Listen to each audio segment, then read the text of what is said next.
Wadaw, Kyrie, Luka Doncic tadi di kuarter 4 itu benar-benar elite shot making ability-nya benar-benar kelihatan di depan mata kita semua, man. Wow, a lot of one-on-one action. Tapi mereka somehow, someway bisa tetap getting buckets after buckets after buckets. Dan gak cuma getting buckets, tapi mereka juga get some stops. Defensive stops from Daniel Gafford. Gila, Mavs unggul 3-0, bro. Serigala lagi pada ngumpet-ngumpet di mana nih sekarang nih? Aduh, 3-0. Satu kemenangan lagi, Dallas Mavericks akan kembali ke babak NBA Finals setelah terakhir di zamannya Nowitzki 2011 dan akhirnya jadi juara. Apakah tahun ini bisa juara lagi? Kita akan bahas di episode kali ini. Let's go.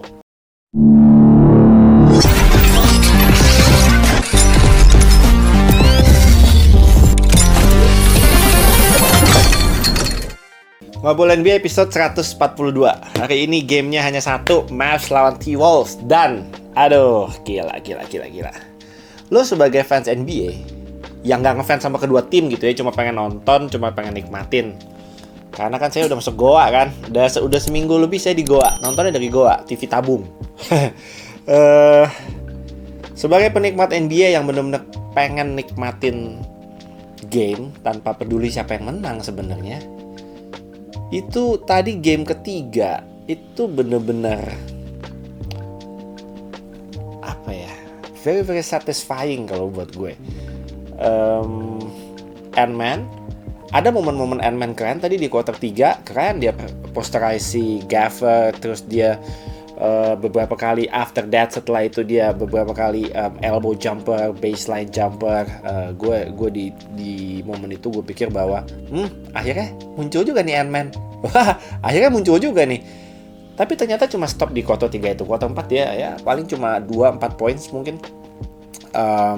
Kita akan bahas sih sebenarnya what happened, what went wrong, apa yang salah dari Minnesota Timberwolves dan hal-hal baik dari Dallas Mavericks. Nggak ada hal jelek sebenarnya. Mau bahas hal jelek, kalau gue sampai harus membahas tentang hal jeleknya Mavs, itu berarti gue bener-bener sengaja gue pilih nih mana yang jelek nih. Padahal nggak ada yang jelek sebenarnya. Even sejelek-jeleknya Dwight Powell aja menurut gue masih oke aja dia untuk selama tadi pas dia masuk gantiin si Dereck Lively ya. Dereck Lively man, mudah-mudahan nggak parah, nggak serius. Dia neck sprain ya. Untungnya nggak concussion, but it was scary tadi ngelihat replaynya, scary. Di kena lututnya Cat ya, di bagian belakang kepala, itu bahaya men. Mudah-mudahan nggak harus absen, kalaupun absen juga ya udah 3-0 juga sih sekarang sih. Maksudnya nggak ada apa ya, again gue nggak mau menyepelekan T-Wolves, tapi gue merasa kalau dalam kasus Dereck Lively ini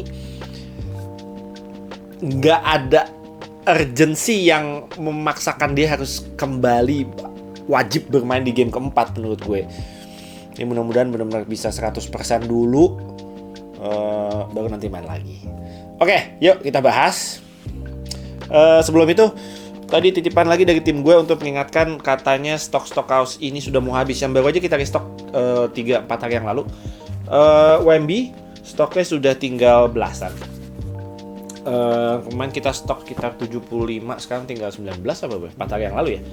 Ini Steph masih lumayan aman karena Stephnya lagi masuk Goa. Warriorsnya lagi masuk Goa. Jadi Steph aman, stoknya masih sekitar 30-40an. Ini nih the Luka Doncic ini salesnya gila men, ajaib. Kemarin restock sekitar 50an ya, 50an, sekarang tinggal 8 loh. Tadi gue tanya stoknya tinggal berapa, tinggal 8. Jadi buat teman-teman yang belum beli nih, mau siap-siap final, tinggal 8. Tapi nanti pasti akan gue restock, cuma nggak bisa cepet, mungkin ya seminggu 2 minggu, takutnya finalnya udah keburu beres. Jadi sisa 8 habisin aja udah, nanti gue isi lagi. Tapi mungkin teman-teman dapatnya kalau NBA-nya udah selesai, mudah-mudahan bisa keburu dapet nih yang 8 biji ini ya. Oke, nanti linknya gue taruh di baris pertama deskripsi video ini ya. Oke, let's go. Mavs lawan T-Wolves. Gue secara kesimpulan secara garis besar dari yang gue lihat di game tadi, gue merasa apapun defense skema defense yang coba dilakukan sama T-Wolves dari awal sampai ini, ngomongin dari awal sampai habis. Apapun defense kayak apapun yang lu lempar ke Mavs, somehow some way Mavs selalu punya cara buat nyetak poin. Jadi sebenarnya Mavs bisa mencetak poin setiap kali possession mereka. Tapi setiap kali gue lihat Mavs lagi berusaha untuk set play, gue melihat bahwa semua bola-bolanya itu ditargetkan ke pemain yang tepat dengan bantuan role player mereka, let's say Derrick Jones Jr., PJ Washington, Daniel Gafford. Selama bola ada di tangan Luka dan Kyrie, gue selalu yang ada di kepala gue yang poin nih, lihat nih, poin. Tadi gue nonton sama anak gue, setiap kali Luka udah dijaga one on one, lu mau taruh siapa? Lu mau taruh Nasrid, lu mau taruh Cat, lu mau taruh Jaden McDaniels, lu mau taruh Kyle Anderson, udah ganti-gantian tuh, masih aja bisa ngepoin aja. Dan cara dia cetak poin ya, menurut gue tadi nggak ada yang gampang. Ada mungkin sesekali dia wide open dan lain-lain, tapi most of the time itu cuma Luka yang bisa kayaknya. Udah dijaga one on one, udah bener-bener ditempel banget with the spin move fade away. Aduh, ajaib Luka. One on one-nya sih ajaib, man. One of the best, bro. Dan Dallas nggak cuma punya Luka, Kyrie Irving lebih ajaib lagi.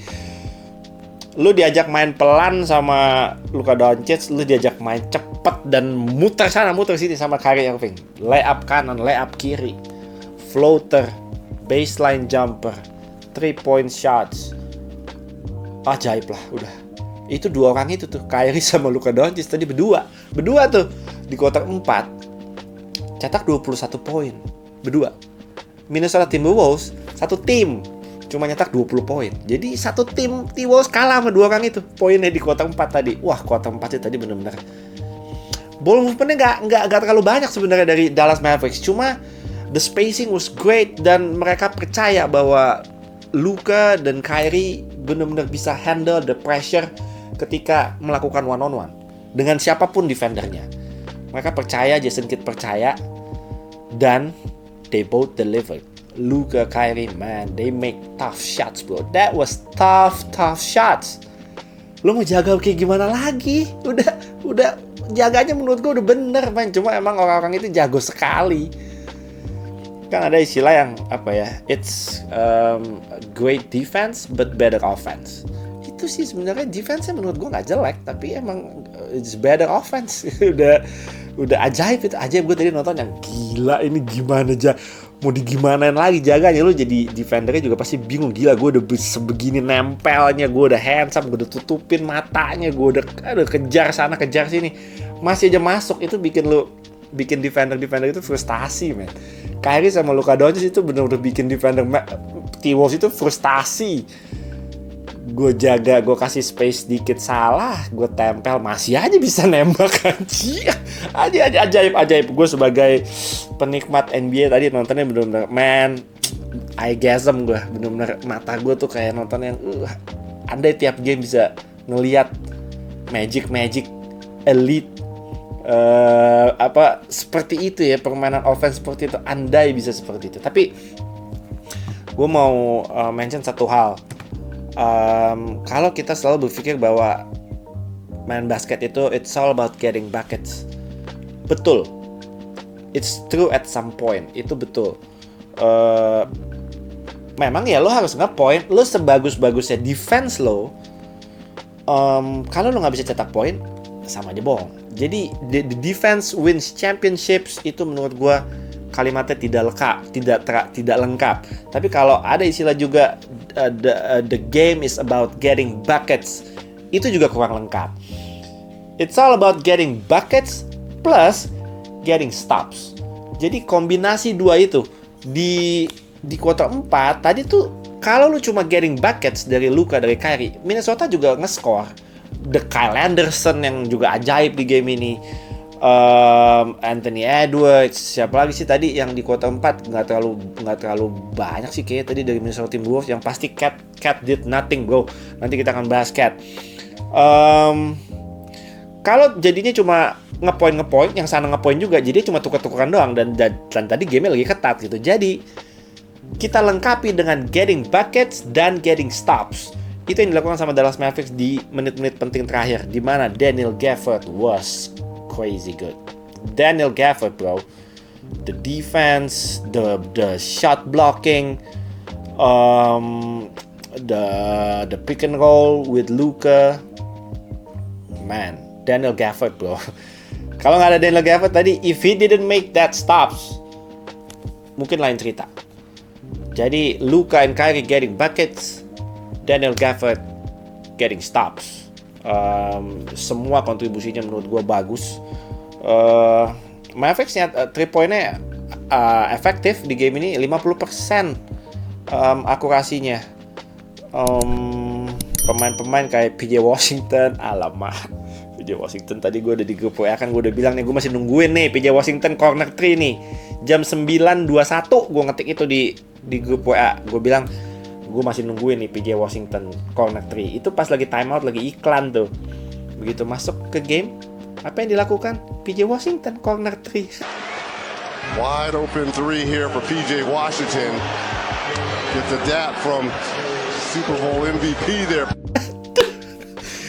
Lengkap sudah penderitaannya T-Wolves. Dan corner 3-nya itu menurut gue, it really sparks the Mavs, dan bikin mental pemain-pemainnya T-Wolves itu drop. Ketika PJ Washington corner 3-nya masuk, menurut gue momentum besar di situ. Setelah itu, and then Luka nge-score, Kyrie nge-score. Udah tinggal ganti-gantian aja tuh, Daniel Gafford dan lain-lain.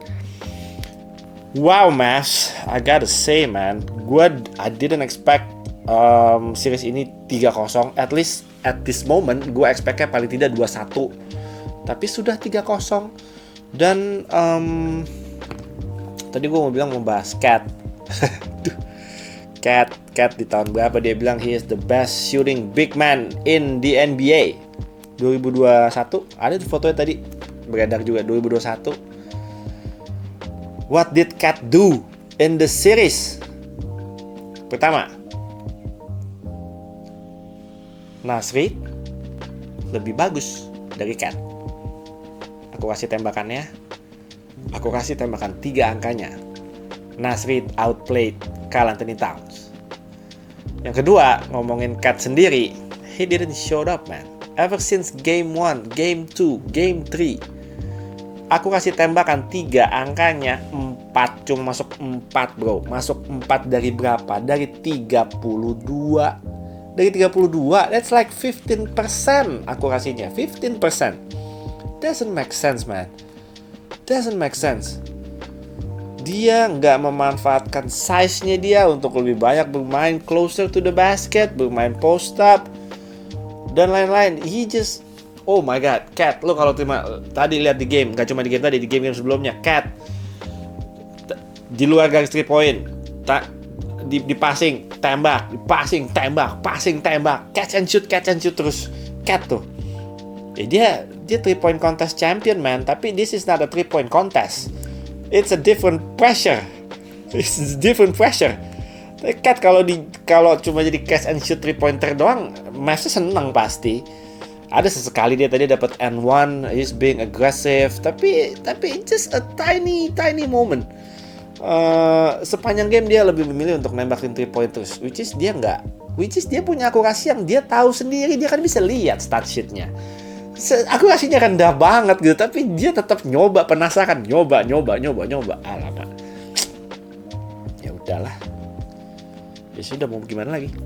Cat ada game-game bagus ketika series lawan Denver Nuggets, tapi di series lawan Mavs, man, 3 game betul-betul Cat jelek. Coba kita cek ya. Karl Anthony Towns, hari ini 14 poin, kemarin 15 poin, di game pertama 16 poin. Jadi average-nya sekitar 15-an poin ya.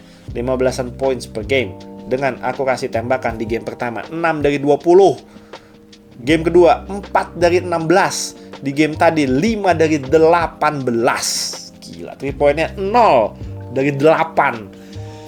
Lu mau penasaran mau gimana lagi, Cat? You have to win. You have to win the game. Lu ini bukan waktunya untuk penasaran. You have to win as a team. You have to be smart, man. Oh my god.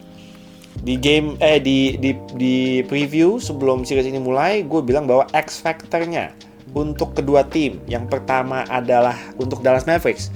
Gue minta Kyrie Irving menjadi Uncle Drew di series ini. Apa yang Kyrie Irving lakukan? Dia menjadi Uncle Drew.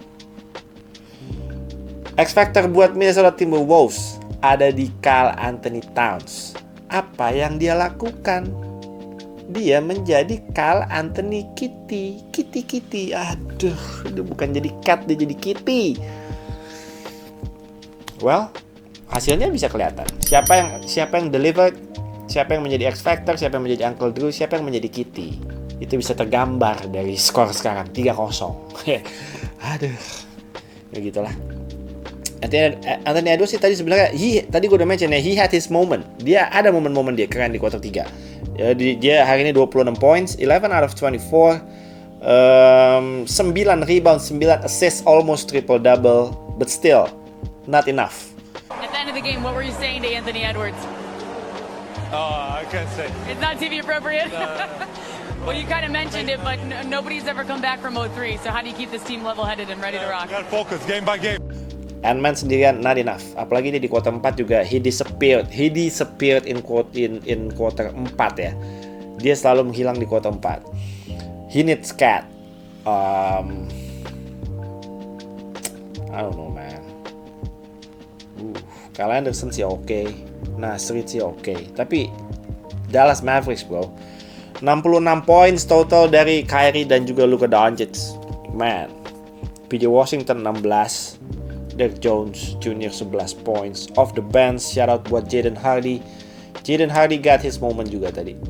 Keren. Wah, fansnya Mavs nih udah siap-siap final lagi nih. I don't mind. Gue nggak akan komplain finalnya siapapun. I'm just gonna enjoy the NBA Finals. Tapi Mavs lawan Celtics pasti akan keren banget. Kyrie dulu pernah di Boston, Kristaps Porzingis dulu pernah di Mavs. Ya, ada historinya lah, Tuh khususnya buat Kyrie dan Boston Celtics, ada historinya. Drama-dramanya nanti asik nih buat dinikmati sama fans-fans NBA. So, congrats buat Mavs. Gua nggak bisa memberikan pujian apa-apa lagi. I think semua yang mungkin nonton YouTube gue ini tadi juga sudah menyaksikan sendiri seberapa jagonya Luka, Kyrie, seberapa ngeselinnya PJ Washington kalau lo jadi lawan dia. Derek Jones Jr., Daniel Gafford, Derek Lively walaupun tadi cedera dan nggak bisa kembali lagi ke pertandingan, tapi he played great tadi sebelum dia cedera. He was great as always. Mavs satu kemenangan lagi. Don't blow this up. Jangan menyia-nyiakan keunggulan ini. Kalau bisa langsung habisin 4 game, habisin aja. Jangan kasih napas kalau perlu. Udah kesel gue nonton T-Wolves nih. Sama keselnya seperti gue nonton Indiana Pacers. Well, kita langsung aja prediksi ya. Buat besok. Besok tuh gamenya berarti Pacers Celtics ya. Hari Selasa ya. Hari Rabu gue bakal ketemu interview si Grant Williams kan sekarang di Hornets. Tapi Grant Williams pernah di Mavs, pernah di Celtics. Sekarang dia di Hornets. Rabu gue bakal ketemu dia sama Bolden juga gue bakal ketemu untuk wawancara. Besok ya, besok game keempat. Apakah Celtics bisa menutup series ini dan langsung menjadi tim pertama untuk menuju ke NBA Finals, atau apakah Pacers bisa paling tidak menyenangkan fans mereka dengan menangin satu game di kandang sebelum akhirnya ke game 5 di Garden.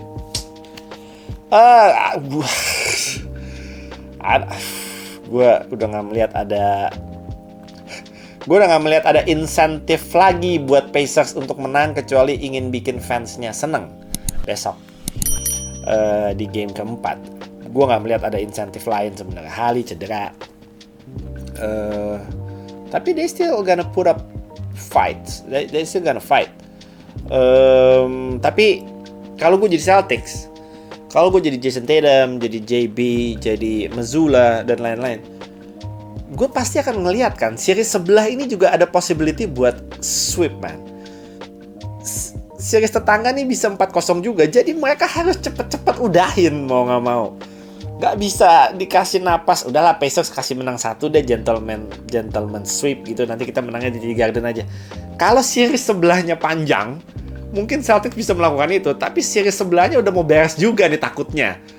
Jadi kalau gue jadi Celtics, gue akan selesaikan ini secepat mungkin supaya punya waktu lebih buat bisa mempelajari calon lawan mereka. So untuk game I'm done with the Pacers, man. I'm done with the Pacers. Mereka harusnya bisa unggul 2-1. Kalau 2 possession dari 2 game yang berbeda mereka bisa manfaatkan eksekusi dengan baik, mungkin mereka unggul 2-1 sekarang. Tapi yang terjadi adalah mereka kalah 3-0. Jadi tanpa perlu berpanjang-panjang lagi, I don't really care who wins. Tapi untuk prediksi ini gue besok akan udah biarin tuntasin saja, bereskan saja. Pacers juga sudah melangkah sejauh ini menurut gue. They got nothing else to prove. Mereka udah nggak perlu membuktikan apapun lagi. Their superstars are injured. So game keempat besok tuntasin aja deh Celtics ya. Kalau gue sih pengennya begitu. Udah, I pick the Celtics to win game 4 tomorrow. We'll see. Kalau Pacers menang 1 game juga nggak masalah, nggak apa-apa sih sebenarnya. Oke, kita sudahi episode 142. Kita ketemu lagi besok ya. Besok kita ketemu lagi di episode 143. Thank you guys for watching. I'm out.